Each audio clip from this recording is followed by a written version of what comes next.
What is up, you guys? It's your favorite tarot reader, and I am back. Except for I'm not back with another read. I'm back with Prayers of a Light Worker, episode 4. So this is going to be an episode about forgiving myself and releasing shame and guilt and sadness pertaining to my daughter.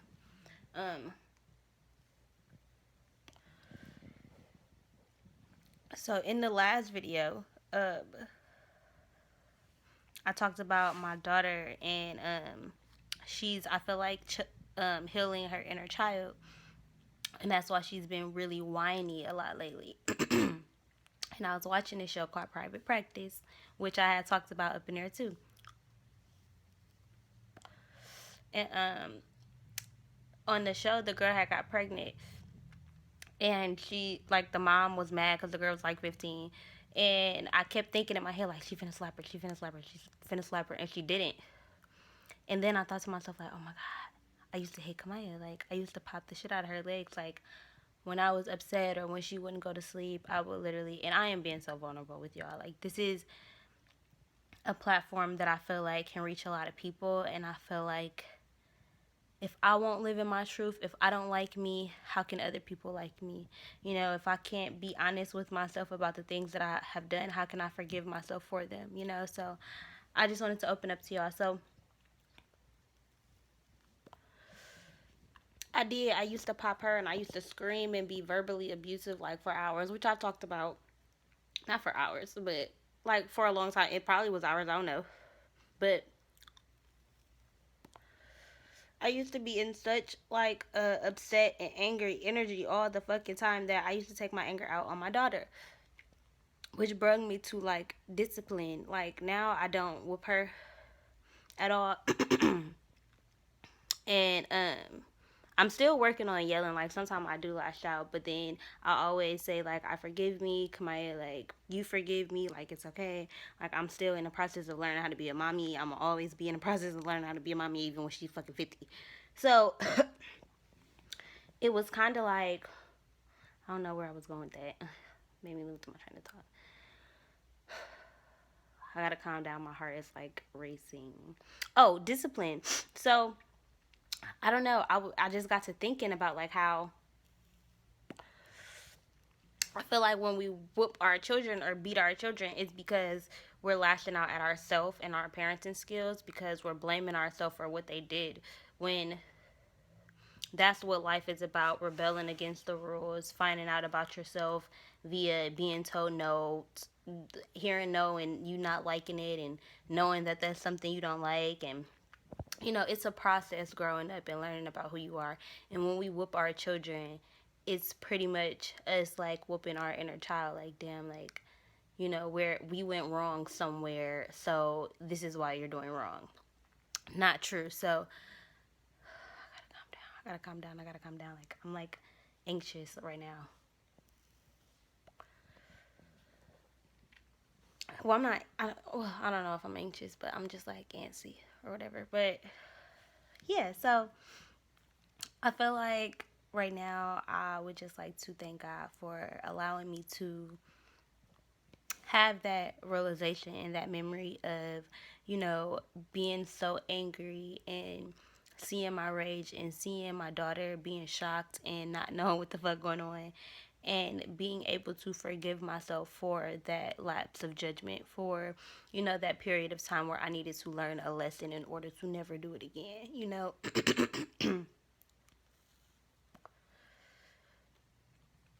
I feel like, you know, while working on my inner child, I'm also working on Kamaya's, I was finna call her Kamaya Sky. Like, she's really like, sky is not the limit for her. Like, she is limitless. For real. Her name is Kamaya Sky. But she is so powerful. Like, she's being healed at such a rapid pace because I am. Like, the more and more that I learn, the more and more I teach her, which will like go on to her children and the children after and after and after. It's kind of like now is the time for us to break these generational curses. Like, it's time for old habits and old behaviors to be like demolished. Like it's time to reprogram ourselves. And God, I just want to thank you for allowing us to be the ones to reprogram the family, to disengage with any behaviors or old habits of, our mothers and their mothers and their mothers and their grandmothers and, our ancestors. If they did not know any better, because now we know. I thank you for giving us that knowledge. Like, God, I am so gracious. I'm so thankful. Like, period. Period.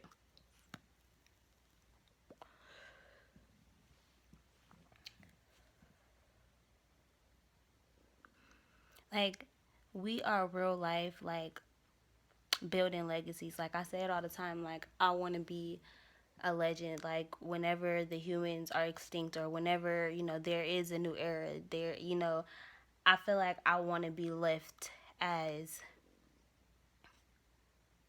I just heard time anomaly. Um, but I want to be left as like an artifact or as a legend or as a person of substance, as a person who was known and recognized for their gifts and for fulfilling their mission in that spirit. But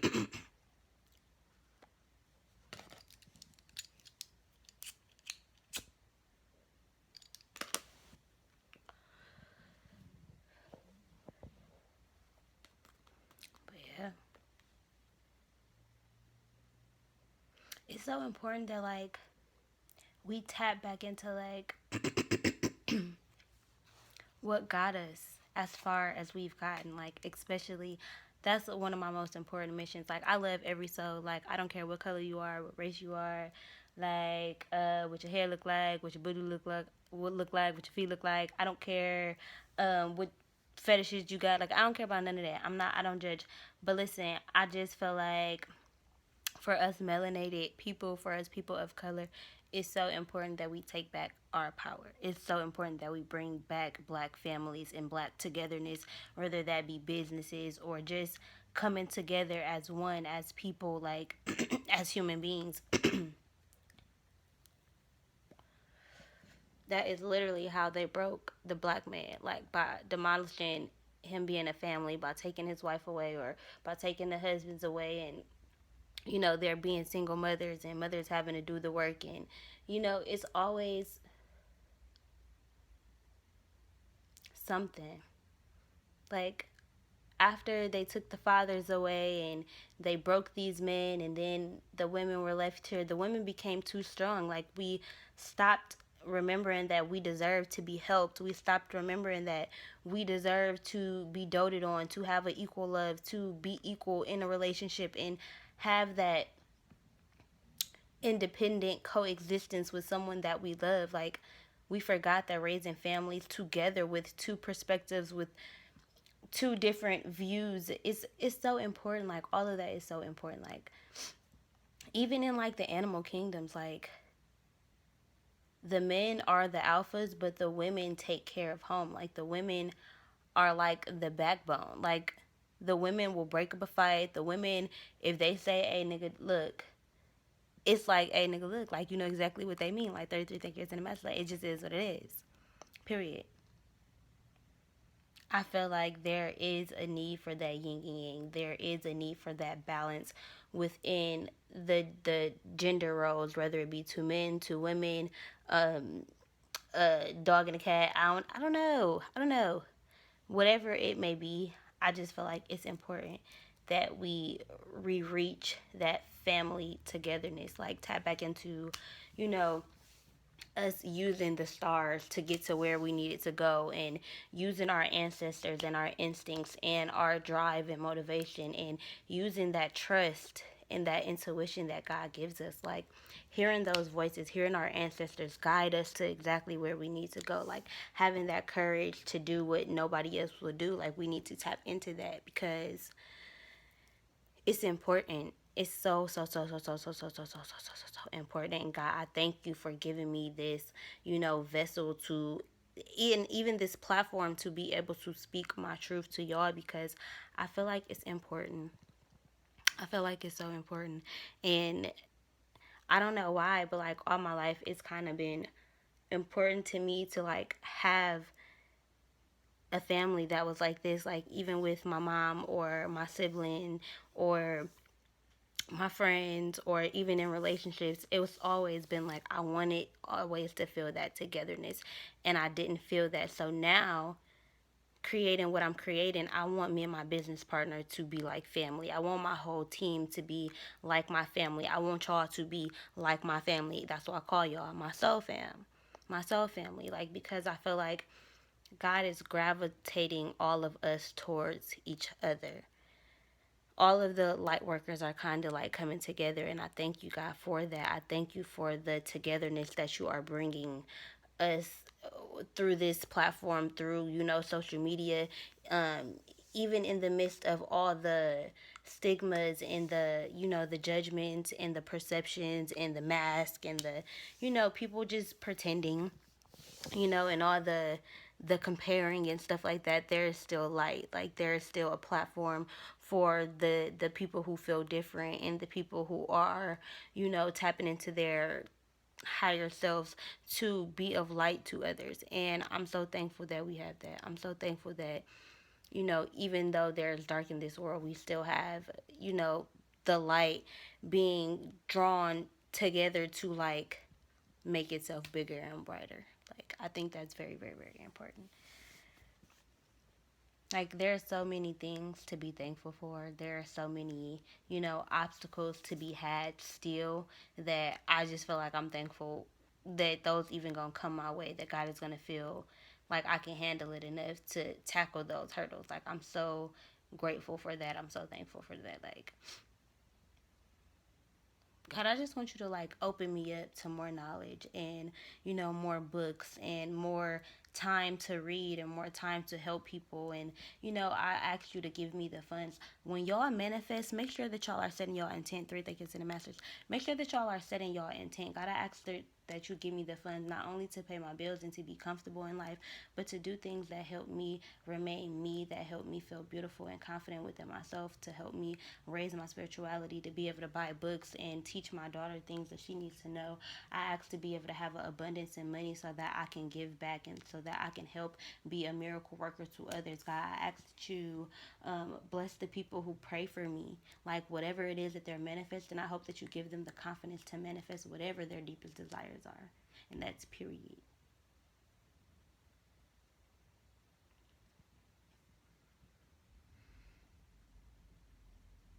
I really pray that this new wave of people who are awakening find my page. I really pray that, you know, my videos impact a lot of people and get to a lot of people, and the word and the message is spread. Like, whatever messages you need me to deliver, God, I ask that you deliver them clearly, precisely to those who need to hear them. I ask that they are pure and clean and free of any negativity. God, I ask that you protect me and my space, as well as my subscribers, my family. God, I love you. Like, I really, really love you. And I'm so thankful that you love me. Oh my God. On my TV, it say 444. And it's episode 312. Best laid plans. Best laid plans. This is the episode where she got pregnant. Best laid plans. I'm laying my foundation. Like, this is it. Like, this is the start of my platform. God, I thank you so much for giving me this platform. I thank you so much for raising my voice. I know it's going to get louder. I know I'm going to spread my awareness and my knowledge to more people. I just know it. And I'm so gracious and I'm so thankful. And I really, really, really appreciate where I am today. Like, even though I'm not going to say I'm content, because I know that I can evolve, and I know that even tomorrow I'm going to be a better person than I am today. But I'm so thankful for exactly the position that you have me in this very moment. Period. Period. Period. I'm so thankful for you allowing me to know that I need to rest my body, my mind, my spirit, and that it's okay to not be so money hungry that to the point where I'm working myself ragged. Like, I thank you for allowing me to, have clients and be successful, but also know when it's time to rest my spirit and allow her to evolve to her higher self, to my higher self.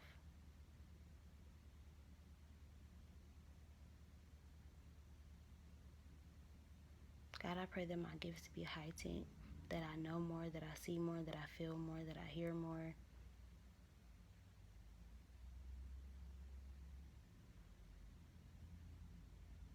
I pray that I remember my dreams, that I'm able to decipher the messages in my dreams.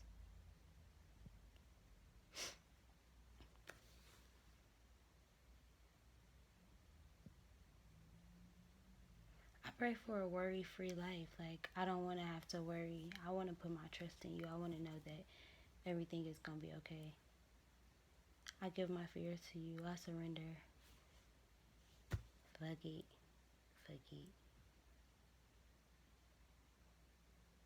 But I do pray that you help me be cautious and you help me use my discernment to know, when I need to get my protection up. I pray for some money for crystals. Give me like $50 in my account so I can go spend that specifically on crystals, protection crystals.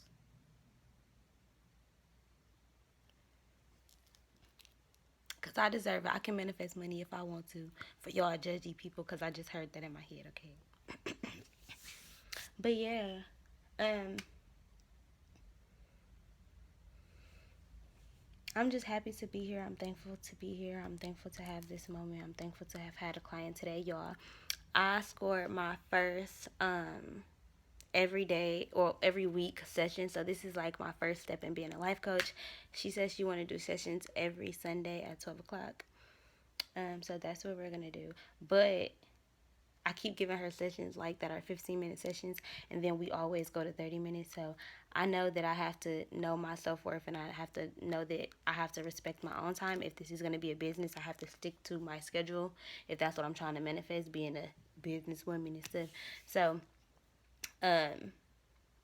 next week I am going to cut it short at 15 minutes, and then we going to go from there and up the time. But y'all, I am so thankful that God blessed me with her. I am so thankful that she is giving me a chance to, as in God is giving me a chance to start working in my mission and working towards my goal. Also her too, the girl.